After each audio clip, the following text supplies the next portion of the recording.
One day, oceanographer Tom's family, his wife Julia and 2 children, Cassie and Ben, set off on a yacht trip in the Caribbean Sea. While Tom and Ben are busy fishing and Cassie is absorbed in her gadget, Julia goes for a swim. Suddenly, something unsettles her. Julia looks around, but the sea remains as calm as ever. However, she feels a distinct sense of dread, as though something large and dangerous is circling around. At the same time, the instruments on the yacht start acting strangely, but Tom, preoccupied with fishing, pays no attention to them. Meanwhile, Julia feels worse and eventually begins to drown. She screams, but the family doesn't hear her. The water seems to shift and pull her farther from the yacht. As the situation becomes critical, Tom finally hears her voice. He rushes to the helm, and the yacht moves toward the distant Julia. Tom dives into the water. With the children's help, they pull her aboard and revive her. Tom is angry, as he always asks that swimmers notify the others when going into the water. Julia apologizes and the incident is soon forgotten. Besides, the family has a reason to celebrate. Today is their son Ben's 13th birthday. Tom lights the candles on the cake and everyone congratulates Ben, who receives gifts, while Cassie takes a group photo of the happy family. At that moment, Cassie's boyfriend calls her. He asks her about the swim, but suddenly a sudden and intense storm begins in the background. Cassie is worried, but her boyfriend reassures her that he's safe. The connection cuts off. Cassie tells her parents about the storm on land, but then everyone feels some jolts, rushes to the deck, and sees massive whale carcasses surfacing around the yacht. Tom explains that sometimes whales get disoriented during storms, but these animals are pushing the yacht, threatening their safety. Tom dives into the water and soon returns aboard, injured.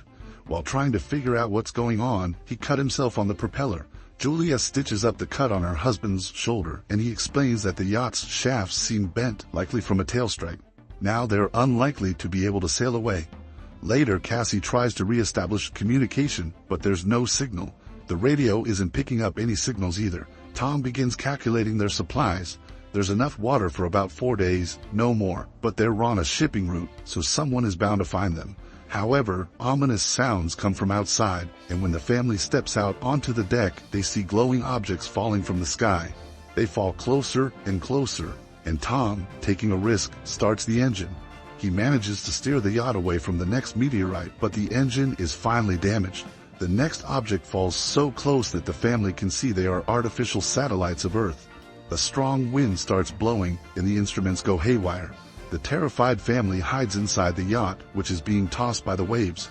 They put on life jackets and prepare for the worst when a strange, ringing sound is heard, causing nosebleeds and nausea. Tom tries to signal for help with a flare gun, but it's all in vain. The family barely survives the night. In the morning, they were relieved to find themselves alive, but there's a gaping hole in the side of the yacht, and it's unclear why they're still afloat. The family goes outside and freezes in amazement.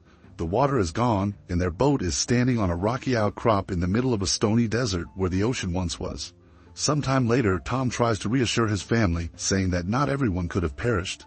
He takes measurements and realizes that the compass is lying. North isn't where it's supposed to be. This means the Earth's poles have shifted. Such a thing has happened on Earth before, but a long time ago. It turns out that the sea has retreated to where the land used to be, and most likely humanity has perished. Cassie can't bear this revelation and runs to the cabin, asking to be left alone. Julia goes to inventory the remaining supplies, while Ben releases a bunch of colorful balloons into the sky, hoping survivors will come to their aid. Meanwhile, Tom turns on the radio, sending out distress signals. Unexpectedly, he hears a response. It's from Naoto, the captain of a small submersible. They were deep underwater when the catastrophe happened, and that's why they survived. However, all communication systems have failed, and expecting help is futile. According to his calculations, the sea will return in about a week, and it will be harsh, so the man advises them to find higher ground and stay there. Julia orders the children to pack their things. Tom directly asks the captain if he can save their children. Naoto explains that the submersible is very small. Unfortunately, Naoto's partner died, and he can only take one person. After some persuasion, Tom convinces Naoto to take both children, and he provides his coordinates.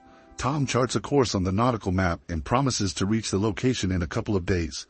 The next morning, the family is almost ready to embark on their journey. Tom steps onto the deck and suddenly sees a man with a dog approaching. He walks toward him and greets him, but notices that the man is injured. He offers the traveler some water.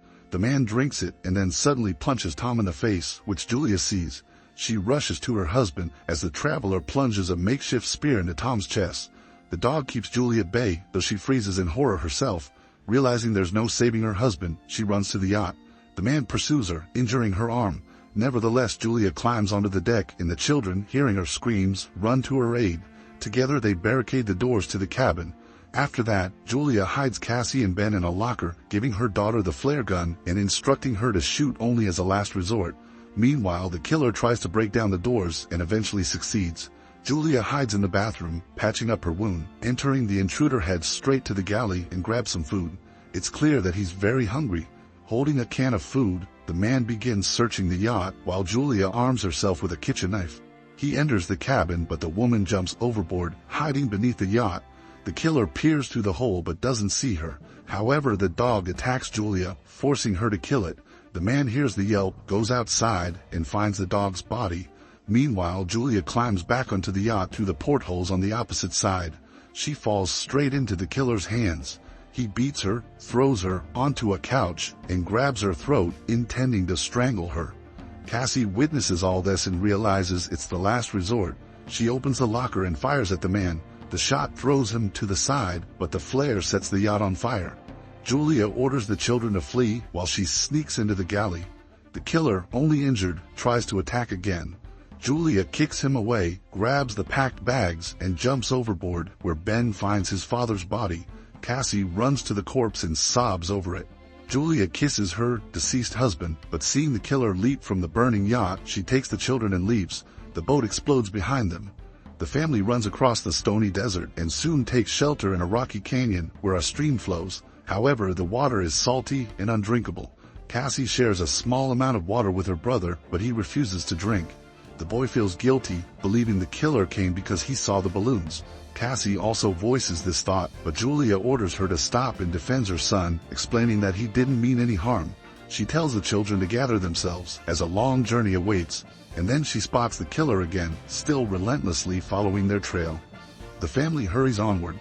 That evening, Ben finds the carcass of a hammerhead shark and tries to butcher it, but Julia sees the pursuer and orders the children to run.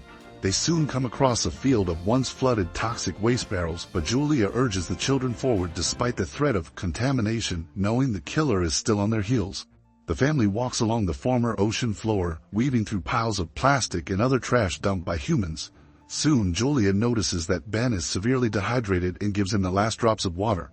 Cassie has a breakdown, convinced that they have no chance of survival, but Julia commands them to keep moving.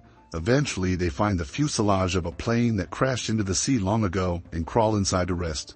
Julia examines the last photo of their family and recounts the story of her first meeting with Tom, which happened at her hospital, where Tom was brought with decompression sickness after a failed dive. The children weep, remembering their father and saying their final goodbyes to him. At night, Cassie is awakened by a noise and steps outside to sit near the plane. Out of the darkness, the killer approaches her, unaware that the girl is acting as bait. As he prepares to grab her, Julia ambushes him, stabbing the man with a knife. At dawn, the family prepares to continue their journey, only to discover the killer's body has been scavenged. A sign that something even more dangerous than humans lurks in the desert. They move on. Julia consults the map when Ben suddenly rushes ahead. His mother yells for him to stop, but the boy sprints toward a salty puddle and manages to drink a few gulps. Julia drags him away, but the boy becomes sick. Soon they come across some plastic chairs and build a makeshift shelter from the sun, resting inside it. Suddenly, Julia hears strange sounds. She steps outside and sees something that forces her to wake the children. Realizing the new danger, they begin running. Soon they spot a large ship in the distance, surrounded by crashed containers and a few wandering people. Julia calls out to them, but they, seeing thousands of giant crabs, dash into a container and lock the doors, ignoring her pleas for help. The three climb onto a container, though the crabs manage to wound Julia in the leg. Nevertheless, Julia, Cassie, and Ben sit on top, watching the crabs penetrate through a crack in the doors, killing everyone inside despite the people's attempts to fend them off. Julia ties a scarf around her leg and passes out. The next morning, she wakes up alone, terrified, and calls for the children, but it turns out the crabs have moved on, and the children had gone down to search for food and weapons. Julia cauterizes her wound while Ben examines the found weapons. Searching through the containers, they find a small amount of food and water. In the pocket of one of the deceased, Julia finds a radio and contacts Naoto. He responds, explaining that he was also attacked by deep-sea arthropods. Based on his observations, the sea will return soon, which is why the creatures have emerged. Julia begs him to save her children, but she's unsure where to go because she's lost the map. Naoto fires a flare. Ben sees the direction and the family rushes toward it. Soon they see a yellow submarine in the distance, but reaching it is difficult due to the terrain of the former seabed. Cassie dislikes her mother's talk about saving the children, but Julia refuses to answer and pushes the family onward. They are forced to pass through a canyon contaminated with toxic waste. At one point they are caught in a rock slide and Julia becomes separated from the children. She orders them to continue, and when Cassie refuses, Julia pleads with her to save her brother.